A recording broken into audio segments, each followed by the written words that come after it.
السلام عليكم ورحمة الله وبركاته أحبابي الكرام، يا رب تكونوا بخير وصحة وسعادة وسلامة وستر من عند الله. النهاردة هنتكلم عن فيديو مهم جدا عن منطقة النورث هاوس. المفروض كان النورث هاوس أو شمال بيت الوطن ننزل نصورها على الطبيعة ونصور لكم أرقام القطاع، لكن ما حصلش كده وهنصورها الأسبوع القادم، وبالتالي كان مهجبة إن احنا نتكلم عنها النهاردة. بس هنتكلم النهاردة في فيديو مختلف، إيه هي عيوب النورث هاوس أو مشاكل النورث هاوس. وطبعا الفيديو دوت ممكن يزعل بعض الشركات مني، لكن أنا اتعودت عليكم دايما او معاكم دايما ان انا اسرد لكم الامور من وجهة نظري، وانتوا عليكم انكم تفكروا وتشغلوا المايند سيت او تشغلوا دماغكم زي ما بيقولوا، عقلكم يشتغل وتشوفوا ايه الكويس وايه الوحش. وطبعا اي حاجة في الدنيا فيها عيوب بيبقى اكيد فيها في المستقبل او على الاقل تقدير مميزات، مش كل حاجة عيوب بس. لكن خليني في الفيديو دوت اوضح لكم من وجهة نظري ايه هي اهم عيوب منطقة بيت الوطن، واقول لكم في الفيديو القادم ايه هي المميزات الخاصة بمنطقة النورث هاوس. النهاردة هنعرف العيوب والمشاكل، والاسبوع القادم هنعرف ايه هي اهم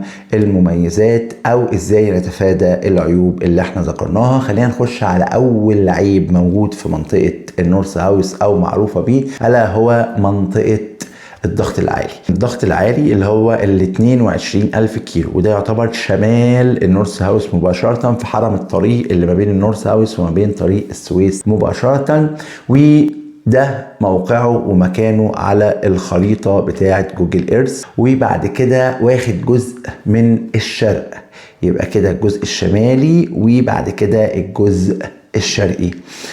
من الشرق، مش كل الشرق، في لحد المنطقه ديت في المنطقه بي، يعني لحد ماشي منطقه ايه كلها من الشرق لحد نص منطقه بي. بالنسبه للعين الاولاني الضغط العالي. بالنسبه للضغط العالي اللي هو 11,000 كيلو، كان موجود ضغط عالي بالفعل 11,000 كيلو ماشي في الطريق الفاصل ما بين حرف الاف وحرف الاي، والجزء التحتاني ما بين حرف السي وحرف الجي. لكن الضغط العالي كان في الشارع العريض دوت ل 11,000 كيلو، لكن بالفعل تم الغائه وتم شيله زي ما هو موضح لكم على الخريطة دلوقتي.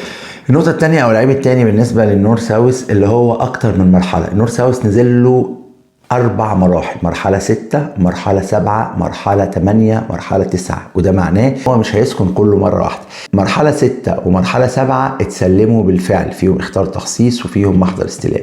مرحلة 8 ومرحلة 9 لسه لم يتم تسليمهم، فيهم كود حجز وبرنت. علشان كده مهم جدا وانت بتختار في النورث هاوس تبقى عارف الحاجات ديت مرحلة ايه بالظبط. ولو هشتري 8 و9 يبقى لازم اكون حريص ومركز جدا ومعايا حد متخصص فاهم بيشتري معايا، او انا عندي الوعي الكافي ان انا اكون بقدر اشتري. خصوصا ان انت في الحالة دي هيتطلب منك الامر مذاكرة كويسة قوي للشركات والورق، لان طول ما فيش اختار تخصيص ومحضر استلام فالموضوع فيه نسبة ريسك وانت بتشتري. زي ما قلت لكم كده الثامنة والتاسعة لسه لم يتم تسليمهم، وبالتالي ده بكود حجز ومحضر استلام. ودي نقطة مهمة بعيد وبأكد عليها تاني بالنسبة ليك وانت بتخلص اي شقة بتشتريها في النورث هاوس. العيب اللي بعد كده ان معظم الشقق فيها تحت الانشاء، معظم الشقق فيها تحت الانشاء، وبالتالي ده معناها اللي انت هتبقى مركز قوي وانت بتختار علشان خاطر ما فيهاش استلامات فوريه كتير. ولو حد افترضنا ان انت هتاخد حاجه استلام فوري، ده هيبقى مضغوط فيها في نظام السداد ومش هتقدر تسكن فيها دلوقتي، فمنهاش فايده انك تاخدها لانك مش هتسكن فيها دلوقتي. العيب اللي بعد كده من وجهه نظري او المعروف، ما هوش وجهه نظر ولا حاجه، ان في منطقه شمال شرق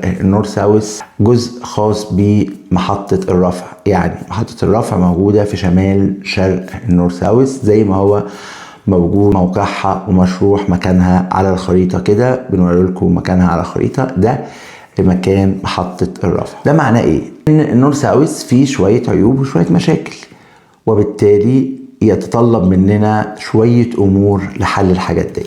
الفيديو القادم ان شاء الله هصور لكم وبأكد عليكم دلوقتي موضوع القطع. انا هنزل اصور في النورث هاوس ارقام القطع. انا جاي لي اكتر من 16 قطعة في النورث هاوس. اللي محتاج يصور او يشوف قطعته معاكم فرصه اهوت بعد ما نزول الفيديو دوت اللي انا اصور لكم القطع اللي انتوا عايزينها، وبالتالي ابعتوا لي فورا اللي انتوا محتاجينه في النورث هاوس. في المنطقة التكميلية اللي هي منطقة جنوب السويس، في الحي الثالث بيت الوطن، وأخيرا في منطقة الأوركيد اللي هي الأربع مناطق A B C D. الحاجات ديت تقدروا تبعتوها لي بالتعليقات بتاعتكم او على الواتس زي ما تحبوا، لكن يفضل التعليقات لان انا ببقى متاكد قوي ان انا كتبتها من خلال التعليقات اللي موجوده على اليوتيوب. الفيديو القادم انا اشرح لكم ايه هي المميزات اللي موجوده في النورث ساوث في مقابل هذه العيوب، وازاي نتفادى هذه العيوب وهذه المشاكل عشان خاطر نقدر نشتري لو بنقدر نشتري. الاهم من ده كله يا جماعه ورق العقود، ورق الملكيه مهم مهم مهم ابعد ما تتخيلوا. وبالتالي بالله عليكم مش شرط انا تاني، لكن يكون حد محترم ومتخصص يفيدكم في موضوع العقود والاوراق القانونيه. احتجتوني على عيني وراسي، خدوا بالكم رديت على الواتس بساعد الناس وما عنديش اي مشكله خالص. يعني لو كنت معاكم بقى في السؤال في الجهاز، في تعديل العقود، او حتى اجي معاكم الشركه اللي انتوا بتخلصوا فيها، ده بيبقى مقابل. صدقوني المقابل اللي بيدفع اقل كتير جدا من الخساره اللي انت ممكن تخسرها. وبالتالي اهلا بكم في اي نصيحه في اي وقت. ومش بس بساعدكم في موضوع العقود والاوراق، لا ده انا بساعدكم كمان في حته الاختيار، اللوكيشن، اتجاه الشقه، نسبه التحميل مظبوطه ولا لا، السعر ده حقيقي ولا مش حقيقي، التسعير ده عادي ولا مش عادل، ونظام السداد مظبوط ولا مش مظبوط، واخيرا الشركه دي تراست وكويسه ومحترمه ولا لا. دمتم بخير. اتمنى ان الفيديو ده يكون فاتكم. ان شاء الله الاسبوع القادم نصور في النورث ساوث مباشره. اراكم دائما على الف خير، ولا تنسوا الدعاء لاخي عبد الله بالرحمه والمغفره. السلام عليكم ورحمه الله وبركاته.